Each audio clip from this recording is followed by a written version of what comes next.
Hello everyone, welcome back তোমাদেরকে আরও একবার ম্যাডি দ্য গোল্ডেন চ্যানেলে। আগের দিনের ব্লগটাতে তোমরা দেখেছো আমরা চিল্কাতে গেছিলাম। তো চিল্কা থেকে এখন ফিরছি হচ্ছে আমাদের হোটেলে।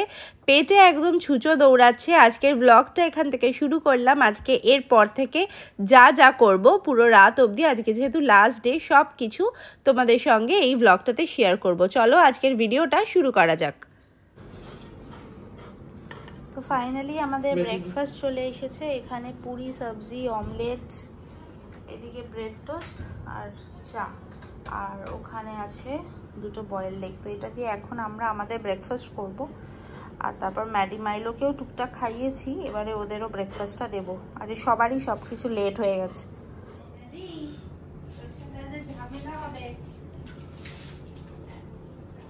এটা হচ্ছে টপিং,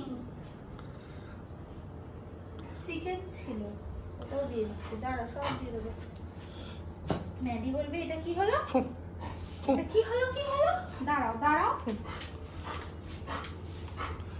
একটু দাঁড়াও। ডিমটা দে। ডিম এখন দেবো না, ওই ডিমটা সরিয়ে দিবি। ও সরিয়ে দিচ্ছি।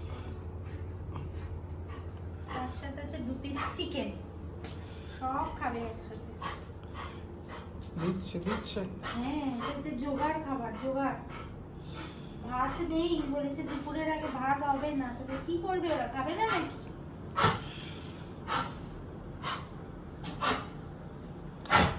মাইনো খাবে, ম্যাডি খাবে। দিচ্ছে বাবু, দিচ্ছে।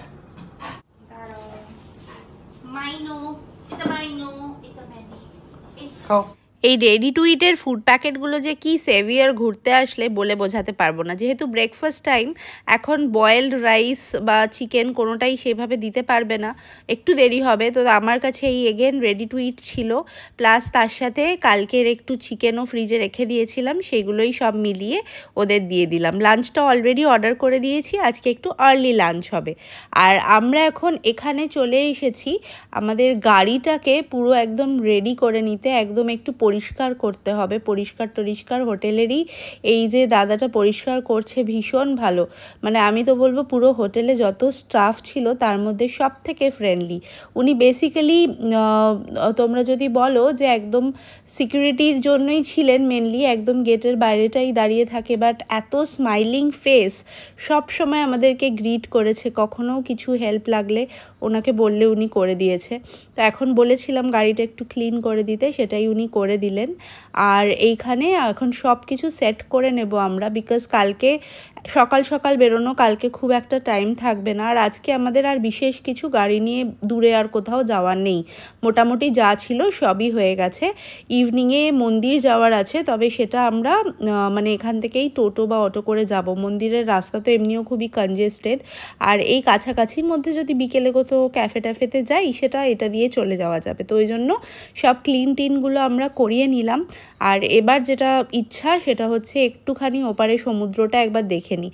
এই যখনই কোনো সমুদ্রে এসে চলে যাওয়ার সময় আসে, আমার মনে হয় যতবার সম্ভব সমুদ্রটা একবার করে দেখে আসি। তো এখন সেটাই করব। ওরা দুজন রুমে আছে যেহেতু খুব গরম, আর আমরা দুজন এখন চলে এসেছি একটুখানি বিচে। বিচটা রোদের জন্য একটু খালি আছে, খুব একটা ভিড় নেই। আমরা দুজন এখানে এখন কিছুটা টাইম কাটাবো, আর কাটিয়ে আবার রুমে যাব। এবার রেস্ট করব আজকে।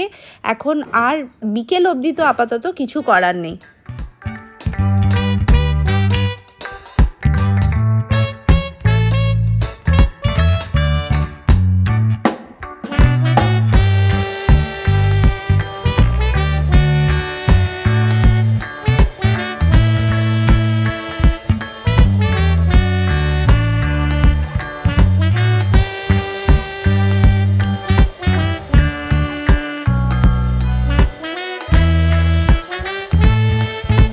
সমুদ্রে বেশ কিছুটা সময় কাটিয়ে দুজন মিলে চলে এসেছি একটু ডাবের জল খেতে।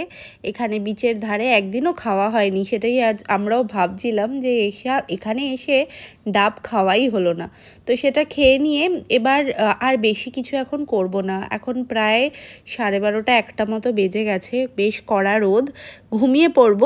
বিকেলবেলা যাওয়ার প্ল্যান আছে হচ্ছে মন্দির। খিদে আর এখন পাচ্ছে না, যেহেতু ব্রেকফাস্টও অনেকটা লেট করেছি, অ্যারাউন্ড 11টা নাগাদ করে করেছি। তো বিকেলে আবার তোমাদের সাথে জগন্নাথ মন্দির যাওয়ার সময় কথা হচ্ছে।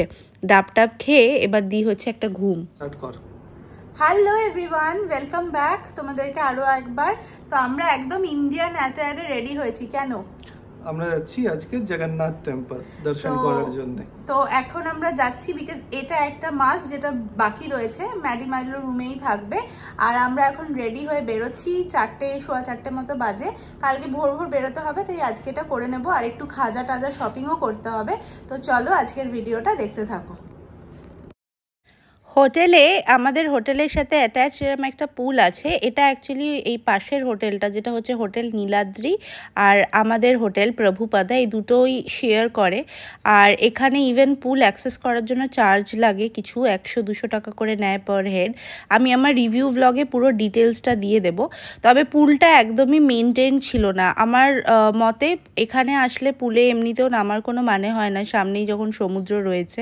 তবে পুলটা সেরকম খুব একটা ভালো নয়। রিভিউতে আরও ডিটেলসে বলবো। বাট তোমাদের সাথে আরও একটা যেটা শেয়ার করতে চাই, এই যে পাশের প্রপার্টিটা মানে প্রভুপাদার একদম ডান দিকে যে প্রপার্টিটা নীলাদ্রি দেখছো, এটাও কিন্তু একটা পেট ফ্রেন্ডলি অপশন। তোমরা গুগলে সার্চ করলে পুরীতে এই প্রপার্টিটা দেখায়।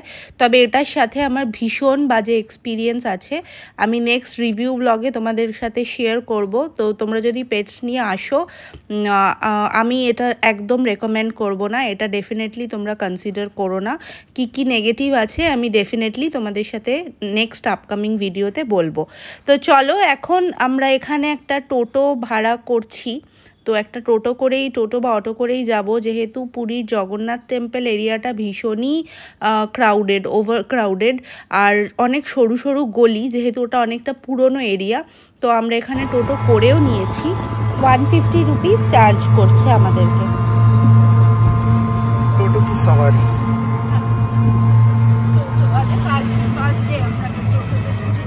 হ্যাঁ, মন্দির যাওয়ার জন্য গাড়ি করে যাওয়া পসিবল নেই।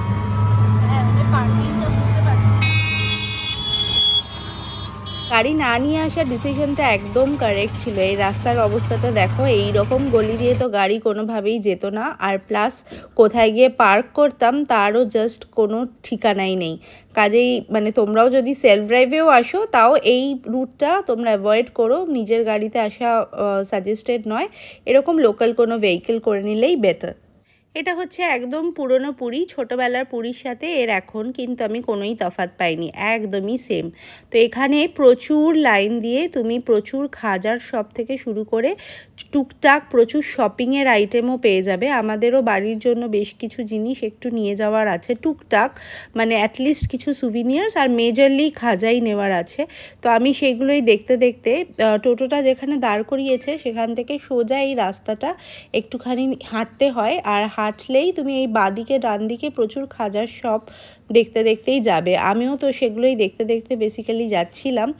আর আরেকটুখানি এগোলেই চলে আসবে হচ্ছে জগন্নাথ দেবের মন্দির। তো জগন্নাথ দেবের মন্দিরটাও তোমাদেরকে ভেতর থেকে তো আমি দেখাতে পারবো না, কিন্তু বাইরে থেকে যতটা পসিবল আমি পুরোটাই ক্যাপচার করেছি। দেখো সামনেই দেখা যাচ্ছে মন্দিরের চূড়াটা, এই গলিটা দিয়ে সোজা আমরা ওইদিকেই এগোচ্ছি। আর তার সাথে আবার বাঁদিকের দোকানগুলোও দেখতে দেখতে যাচ্ছি। এগুলো সব বহু পুরনো এরিয়া, মানে এরিয়াটা দেখেই বুঝতে পারছো লোকেশন। আর তার সাথে এই যে নারসিংহা, আমি এটা দেখে গেছি, এখান থেকে নেওয়ার ইচ্ছা রয়েছে। তো নারসিংহা থেকে আগে দেখবো। ওপরে এই যে বানর মহাশয়কে দেখো, এখান থেকে ওখানে পার হচ্ছে। আর কথা বলতে বলতে আমরা চলে এলাম মন্দির প্রাঙ্গণে। তো মন্দিরের ভেতরে তো তোমরা সবাই জানোই ক্যামেরা অ্যালাউ নয়। মন্দিরের বাইরেই ক্যামেরা, জুতো, ঘড়ি, এরকম সমস্ত জিনিস, বেল্ট, এগুলো রেখেই যেতে হবে। আর ভেতরে তোমরা শুধু প্রবেশ করতে পারো, পুজো দিতে চাইলে পুজো দিতে পারো। আমরা অবশ্য পুজো দিইনি, শুধু দর্শন করার জন্যই গেছিলাম। আর এখানে প্রচুর ভিড় ছিল। আমরা এসেছিলাম বিকেলের দিকে, যাতে একটু রোদটা কম থাকে। যদিও সকাল থেকে অনেকটা টায়ার্ডও ছিলাম, তাই জন্য আসতে পারিনি সকালে। তো ইভিনিংয়ে এসেছিলাম। আর কিন্তু তখনও অনেক ভিড় ছিল। সামনে এই পুরো এরিয়াটা দেখো, এত সুন্দর করে পুরো আলপনা করে ডিজাইন করা রয়েছে। আর এখানে ইভেন পাশে পাশে বসার ব্যবস্থা, জলের ব্যবস্থা, এগুলো সব কিছুই ছিল। আর এখান দিয়েই তোমরা মন্দির দর্শন করতে পারো। আমরা যে সময় ভিজিট করেছিলাম তখন পুজো দেওয়ারও অপশন ছিল, তবে আমরা সেটা দিইনি। আমরা এখানে কোনো পান্ডার সাথে কন্ট্যাক্ট করিনি, ডাইরেক্ট লাইন দিয়ে আমরা সোজা ভেতরে চলে গেছি। আর এখানে এখন সানসেট একটু বাদেই হবে, মন্দিরের ওপর সূর্যটা পড়ছে, তো মন্দিরের ভেতরে চলে গেছিলাম। তো আর ওই সময়ের তো ক্লিপ নেই।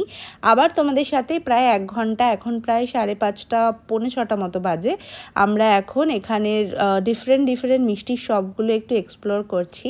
কিছু খাবো আর কিছু বাড়ির জন্য নিয়ে যাব।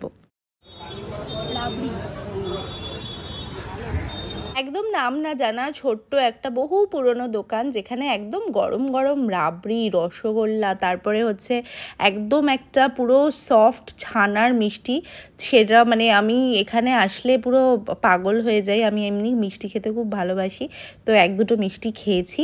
আর এখন আমরা 4 জন মিলেই আবার বেরোচ্ছি। এখন রুমে এসে দেখলাম ম্যাডি মাইলো ইগারলি ওয়েট করছে, ওদেরকে তো এবার নিয়ে যেতে হবে। ওরা কি সবসময় হোটেলে থাকবে? রোদটা পুরো কমে গেছে। এগেন আমরা একটা ক্যাফের জন্য বেরিয়েছি। এইটা হচ্ছে দিল্লি ক্যাফে। এটা তোমাদের একদম এই মেরিন ড্রাইভটার ওপরেই একদম সিচুয়েটেড। তোমরা যদি মেরিন ড্রাইভে থাকো দেখতে পারবে, আউটডোর সিটিং আছে।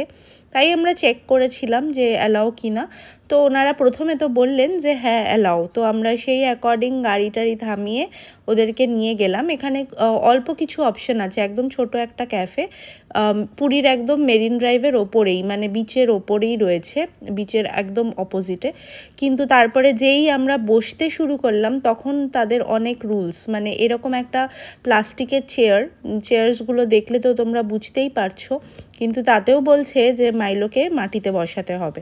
তো ব্যাপারটা মাটিতে বসানোর নয়, সেটা তো এমনি ম্যাডি ফ্লোরেই বসে, কিন্তু ব্যাপারটা হচ্ছে যে পেট ফ্রেন্ডলির কিনা। এটা বেসিক্যালি পেট ফ্রেন্ডলি আমাদের মনে হয়নি, তাই আমি আর দীপক ডিসাইড করলাম যে না, এখানে যাব না। তো আমরা সঙ্গে সঙ্গে ফেরত চলে গেলাম আমাদের গতকালের ক্যাফে কুকিজে, বিকজ ওখানে ফুড কোয়ালিটিও আমাদের ট্রাইড অ্যান্ড টেস্টেড ছিল, প্লাস ওখানে আমাদের সিটিং অ্যারেঞ্জমেন্টস নিয়েও কোনো প্রবলেম ছিল না, তাই জন্য সোজা ওখানেই চলে এলাম। ওড়িশা ওভারঅল আমার মনে হয় এখনই সবে জাস্ট পেট ফ্রেন্ডলি বলা, কিছু আস্তে আস্তে ওপেন হয়েছে, আরও একটু টাইম লাগবে।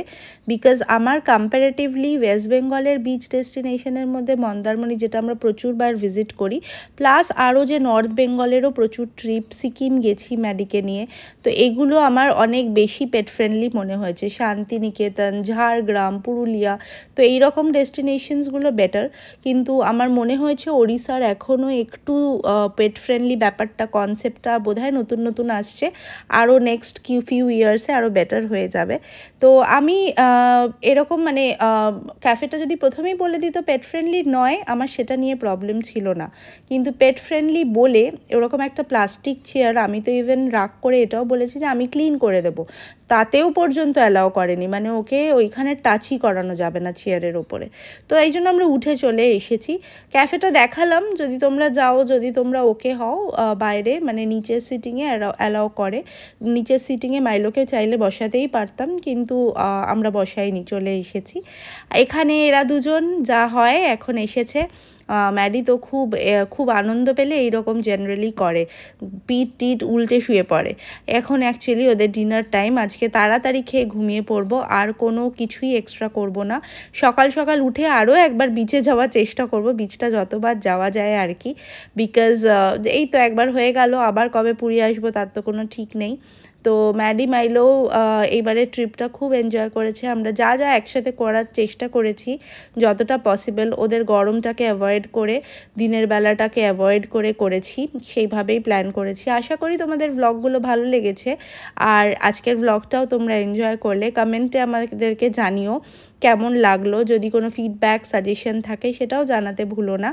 আমরা এখন ওদেরকে খাইয়ে নিজেরা মোটামুটি ওখান থেকে খেয়েই এসেছি, বড়জোর একটা স্যুপ অর্ডার করা হবে, হবে, ঘুমিয়ে পড়বো। কালকে সকাল থেকে আবার তোমাদের সঙ্গে নেক্সট এপিসোডে কাল থেকে কি করলাম পুরোটা ব্লগে শেয়ার করব।